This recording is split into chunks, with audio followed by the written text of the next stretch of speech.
Okay, so it's been a while since I have done a football club history video. Obviously, the Football League season here in England has now begun, as it has in Scotland as well. So the football season's resumed.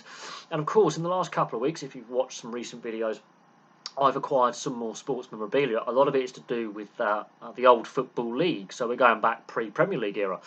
And in a couple of the old annuals, obviously York City are the pull-out poster.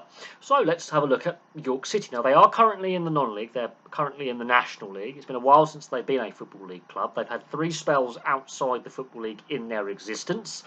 The club itself, founded in 1922. Their nickname is the Minstermen. That's to do with York Minster. So if you like your history, especially medieval history, York is a very historical city. They currently play at the York Community Stadium, currently has a capacity of 8,500. The stadium has only recently opened in 2021. It was meant to open in time for the Rugby League World Cup, and in part because York had to lease their stadium, so their old stadium, and we'll discuss Bootham Crescent in due course. And of course, the Rugby League World Cup was played last year, and the York Community Stadium hosted a lot of the games, including a lot of the Women's World Cup games of the Rugby League World Cup. So, fantastic little stadium.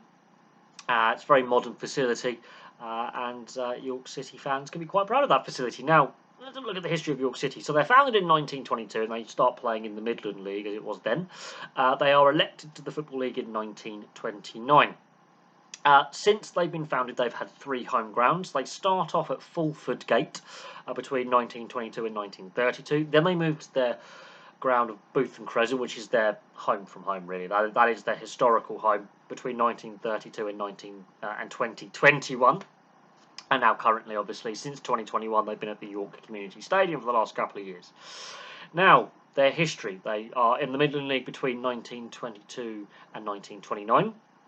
They joined the Football League between 1929 before first getting relegated out of the Football League in 2004. They're in the non-league between 2004 and 2012 when they're in the old conference. They get promoted back to the Football League in 2012.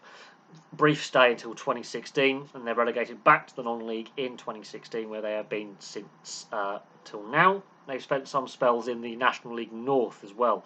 They're currently in the National League for this season, so they've had some ups and downs.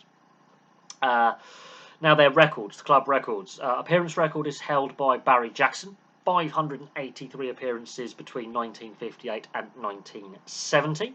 The goals record is held by Norman Wilkinson with 143 goals in 401 appearances between 1954 and 1962 in all competitions. Their highest ever league finishes in the old Division 2, where they finished 15th in the 74-75 season with a grand total of 38 points. So yeah, they've never been out of the old Division 2. That's the highest they got. They've only spent 2 seasons in the second tier. 38 points, not a good first season in the second tier of English football. However, they're honours. They won the old Division 4 outright in the 83-84 season with a grand total of 101 points that season. So that is, I think, one of the top points totals for the old Division 4, what is now League 2. They had a record-breaking season that year, breaking 100 points. They've won the old FA Trophy twice, 2011-2012 season, the season they get promoted back to the Football League, and the season after they're relegated out of the Football League back to the National League. They won the FA Trophy in the 2016-2017 season. Also, in their time in the Football League, they've made an FA Cup semi-final in the 54-55 season, and they lost over 2 legs to Newcastle United back in the day. So yeah, they've had some cup runs. Their main rivals are Hull City, Scarborough, Halifax Town, and for some reason, when they were in the old conference alongside a now Premier League club, Luton Town. They've got a bit of a rivalry with Luton Town. Obviously, Luton will be a Premier League club this season. York will be a National League club this season. So there's a fair few divisions between the two, but let's say they could meet in the FA Cup. That could be very interesting if York go on a cup run and draw Luton Town in the FA Cup. That could be quite a tasty affair. The clubs do not like each other from their time in the conference not that long ago. So there we go. There's a brief history of York City Football Club. Obviously, their famous home was Bootham Crescent. Now, towards the end of their time at Bootham Crescent, I did circle back. I said I would circle back to this.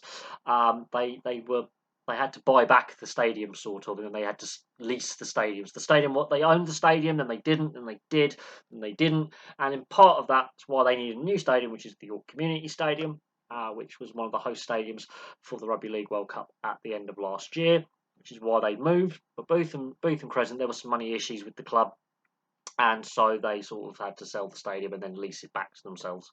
One of those awkward, frustrating, and complex financial arrangements that a lot of clubs, ironically, are doing right now. A lot of football clubs do not own their stadiums; they are anchor tenants, and York City were an anchor tenant of their old stadium, Bootham Crescent, towards the end there. So there you go. There's a brief history of York City Football Club, the Minstermen, twice FA Trophy winners. One-time FA Cup semi-final appearance, and of course the old Division 4, they won that outright in the 83-84 season. They've won some playoff finals as well along the way, but there we go, there's a brief history of York City. Thank you very much for watching. Place your thoughts in the comment section below, and I'll have some more content for you very, very soon.